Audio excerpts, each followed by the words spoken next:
Hello, so we're going to have a look at a exam question based around the topic of controlling multinational corporations. And this exam question is based on the fast fashion case study. The particular question is, governments and pressure groups want to crack down on the use of child labour in MNC supply chains using either legal control or social media. Evaluate these two options and recommend which one would have a bigger influence on the crackdown of the child labour in multinational corporations' clothing supply chains. So obviously, first of all, we look to start with a definition, and obviously in this scenario we can define a multinational corporation. We may even wish to explain what we mean by legal controls, and also we may want to define pressure groups. Okay, so our essay needs to have a clear structure, looking at obviously legal controls, the benefits and drawbacks of it, as well as looking at the benefits and drawbacks of pressure groups in forcing multinational corporations to change their behaviour. So first of all, let's have a look at legal control. So when we talk about legal control, we are thinking about laws and regulations that multinational corporations must follow. So let's think about the benefits of obviously legal control and how it can be effective at cracking down on the use of child labour. So actually, one of the benefits of legal control is it can be quite quick once the law has passed. So once the law has passed, all multinational corporations must abide by it. Okay, and the real benefit of this is that once it's passed, as I mentioned, it applies. Once the law is passed, it applies. And why that particularly is very effective is that it allows changes in culture. So, for example, some nations, child labour is quite prominent and is more of a cultural element of society, that their child labour takes place, and therefore, by having a law that allows changes in culture to occur rapidly and ultimately, therefore, reduce child labour. From some of the statistics that were mentioned in the case study, reduced child labour from 170 million, as that was mentioned in the case study. Okay. However, we need to consider whether legal controls are actually going to be that effective. So one of the issues that we may face in obviously evaluating the point that we mentioned with regards to the laws being quick and effective, we may wish to consider that multinational corporations can be footloose. What we mean by multinational corporations being footloose is that they tend to move from country to country.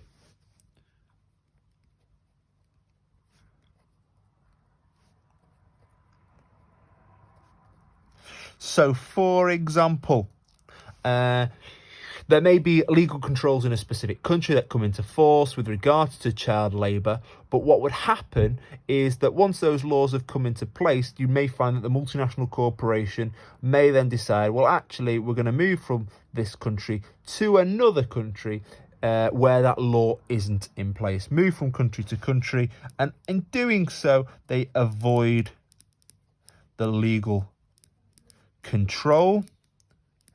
And by avoiding the legal control, there is no decrease in child labour.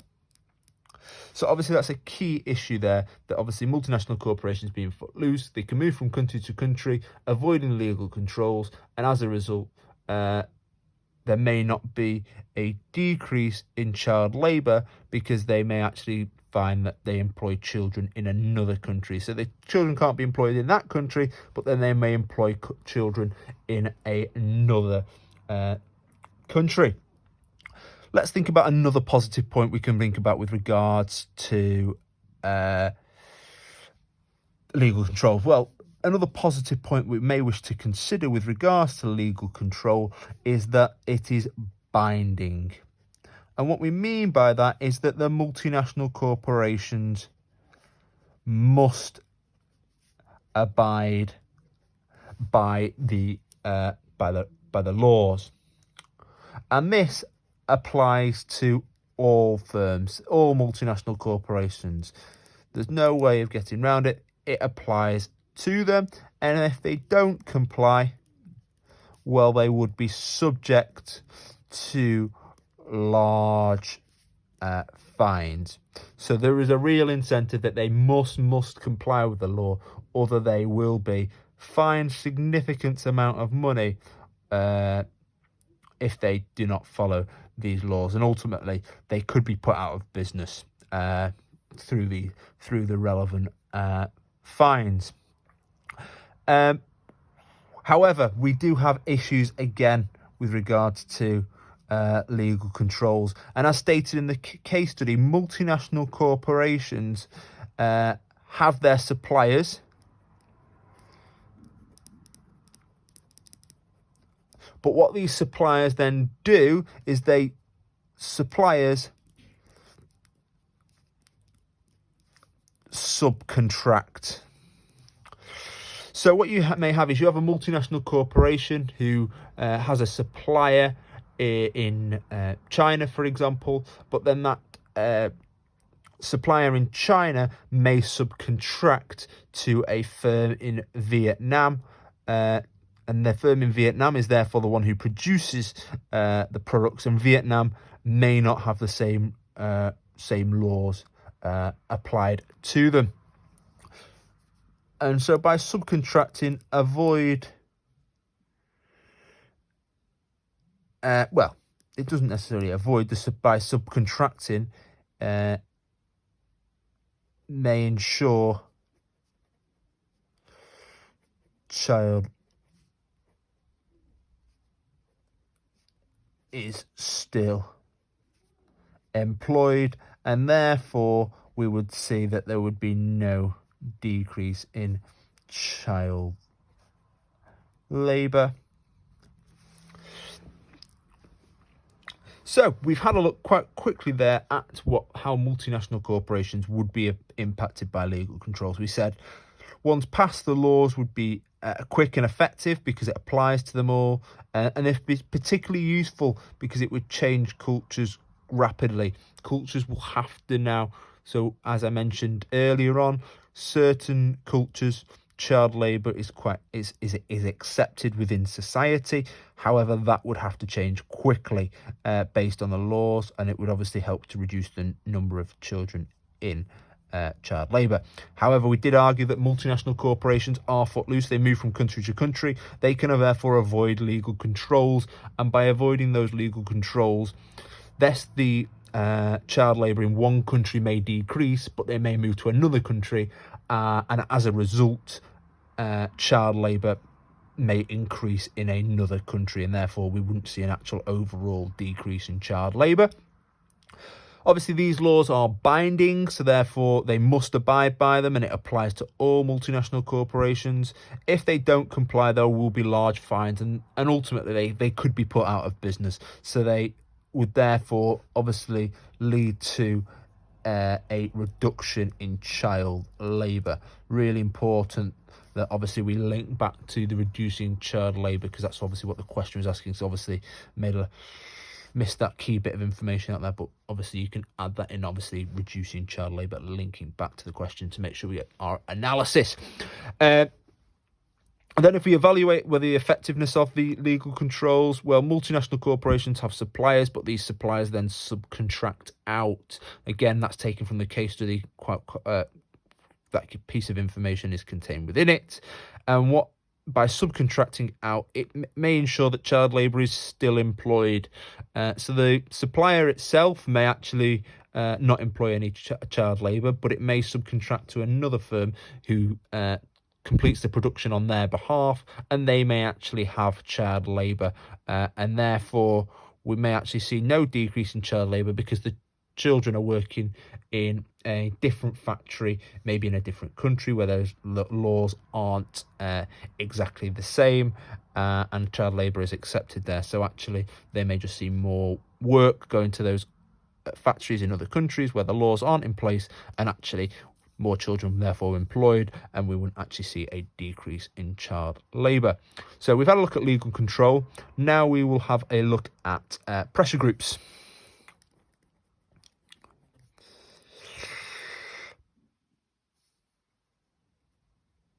Pressure groups, and in particular how pressure groups use social media.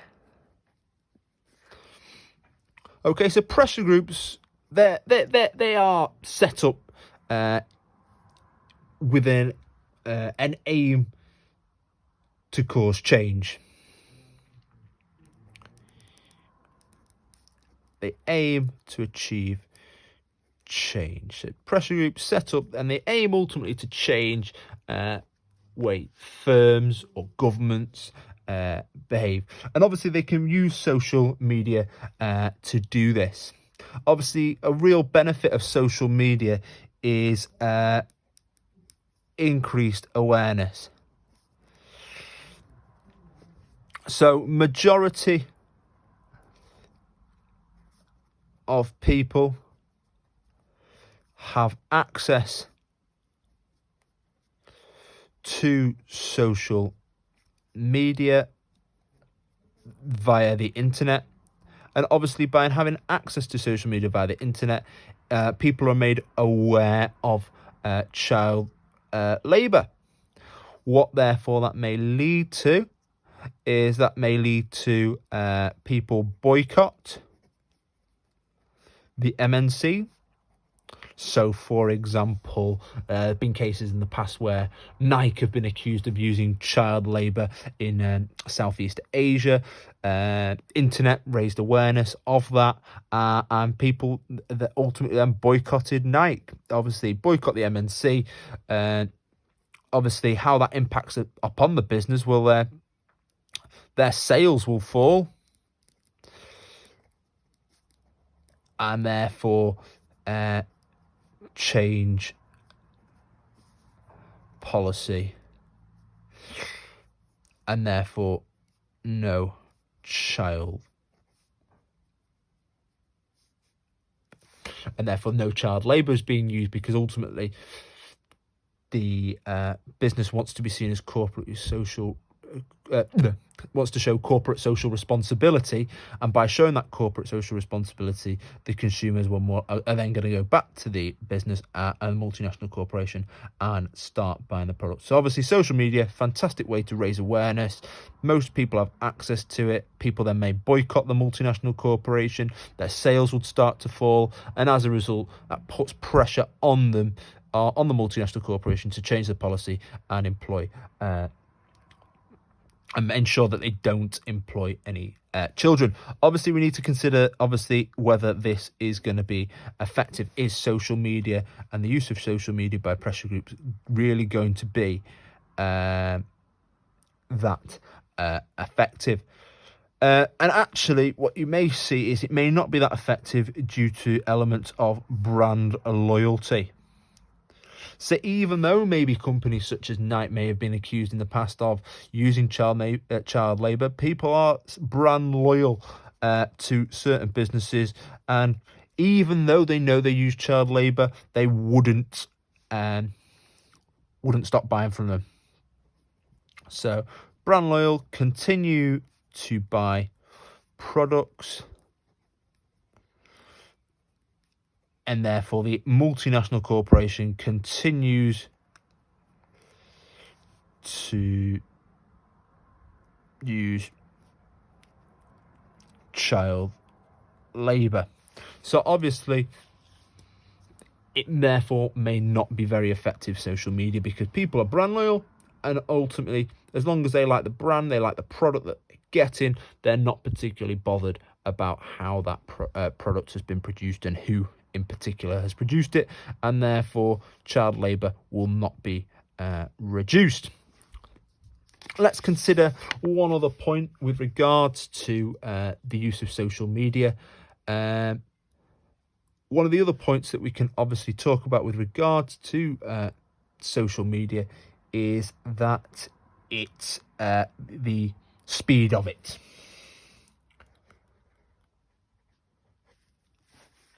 So, instantly known worldwide.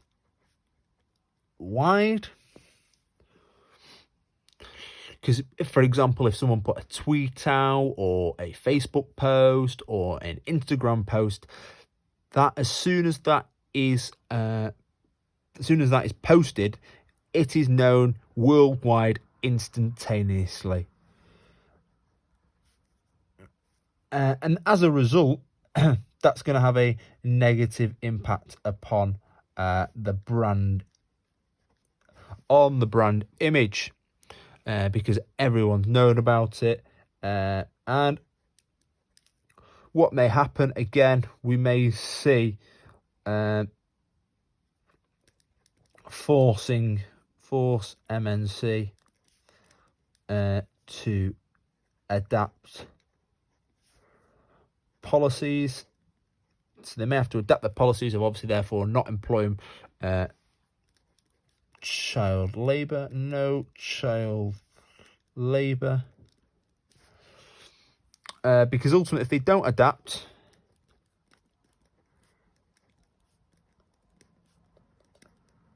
they may see falling market share to more corporately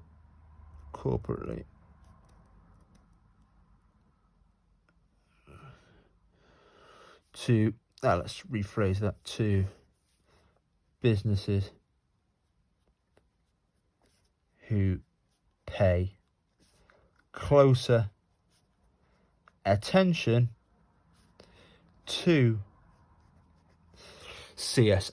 corporate social responsibility, because obviously social media gets the message out instantaneously about those businesses who are using child labour, and therefore that can really negatively impact the brand image, and as we mentioned, therefore can cause the market share to plummet quite rapidly. But also social media is fantastic for championing businesses who do show great corporate social responsibility, maybe with regards to paying the living wage to their workers, for example. And if they don't adapt, may see falling market share to business who pay closer attention to CSR. However, again, we need to consider, is social media really going to be that effective? And ultimately, price is more important to customers in some occasions.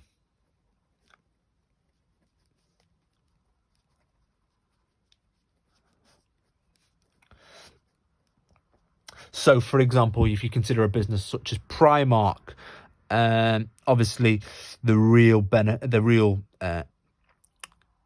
element that causes people to shop at Primark is the price, and they can achieve that price due to low costs of production. And there have been allegations in the past that Primark has down the supply chain there has been use of child labour.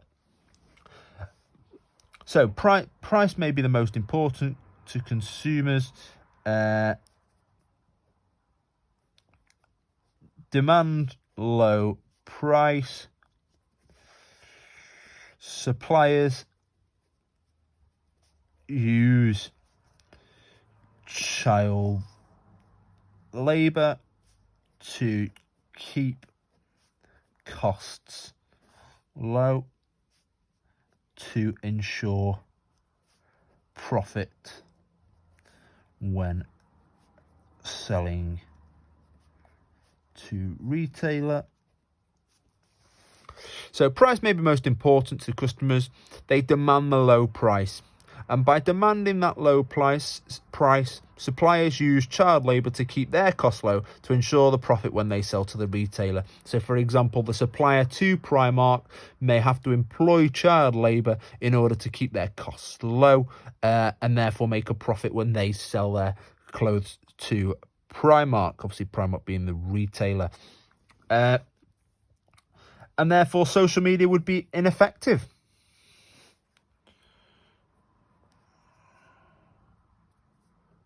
So as a result,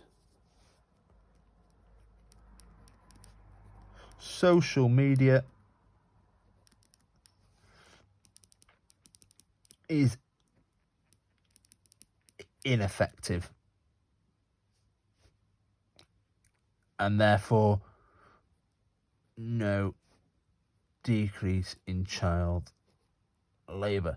Because if all consumers want is a low price product, then child labour is still going to be employed in order to try and achieve those low prices, and highlight it on social media. Yes, may highlight it, but if consumers still want to buy those low price clothes, for example, then the suppliers are gonna have to use child labour in order to do that. Well, they don't necessarily have to use child labour, but it is one way that suppliers, unfortunately, can achieve low costs, so therefore they can sell to the retailers at a low price. Right, so let's just recap everything that we've done so far then. So we've defined key terms at the start, such as multinational corporations, legal control, pressure groups. Then we started our essay off by looking first of all at whether legal control was the best option to reduce child labour. Obviously, we outlined legal control was all to do with laws and regulations. We stated that legal control was quick once passed, and it helped to change cultures quite quickly, especially those where child labour is quite common practice. We also outlined that obviously it was binding and firms must abide by it, otherwise face fines. We did argue, though, that multinational corporations tend to try and avoid legal controls by moving from country to country, and obviously issues with regards to suppliers who then subcontract out their work. Again, in an attempt, and in doing so, child labour still may be employed elsewhere. Then we moved on to looking at pressure groups and how pressure groups could use social media to crack down on child labour. So obviously social media is a great way of increasing awareness, and that awareness could lead to a boycott of the multinational corporation, where people refuse to buy from it. So to clearly make sure we know what we mean by the boycott, you just refuse to buy from a particular brand. Obviously the sales therefore for that business falls, and they may change their policy, and therefore child labour may not be employed. However, customers are brand loyal and they'll continue to buy the products no matter if they knew that child labour was being employed or not. And then finally we had a look at obviously the benefits of social media are that it is very quick. People know instantly worldwide about any particular scandal with regards to child labour. Obviously that damages the brand's image, and they are forced to adapt their policies to ensure that they have no child labour. If they don't adapt the policies, obviously the business would therefore see falling market share. So there's a real incentive because of the worldwide exposure instantaneously that they must adapt their policies. However, we did argue that some consumers, price is the most important element for them. And in order to keep prices low, the retailer is going to have to be buying from their supplier at a very low cost. In order to achieve that, to ensure that they can sell their products at a low price, the manufacturer, that is the supplier. So to ensure that the supplier can sell for a low price, to ensure the retailer has low costs, they may use child labour to keep their costs low. So then we come to our judgment. And ultimately, we just need to answer the question about, are legal controls or social media the most important in helping to crack down, and explain why. Explain why we would argue that one would be more important than the other. And we may wish to consider, depends on, factors to consider with regards to the success of them. So with regards to the success of legal controls, for legal controls to work, it depends on international cooperation.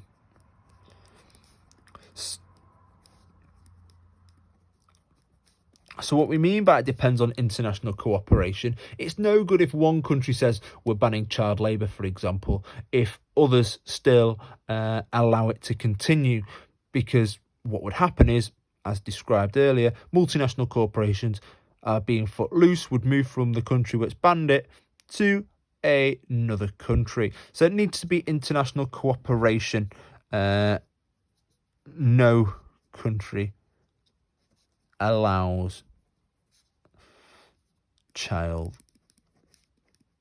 labour. So in order for it to be effective legal controls, there needs to be international cooperation, and therefore no country allows child labour. Otherwise, the system is flawed. Other depends on factors. Obviously, we've mentioned some points with regards to in the essay. We've talked about consumer preferences. So are consumers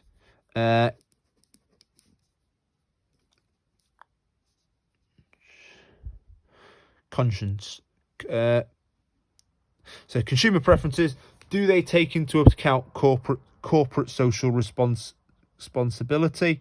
Obviously, if they do take into account corporate social responsibility, social media would actually be a very effective way. Because obviously, if consumers have got it on their mind that they want to be making sure that there's no child labour involved, social media, fantastic way of demonstrating it. I hope this was useful. Thank you very much for watching.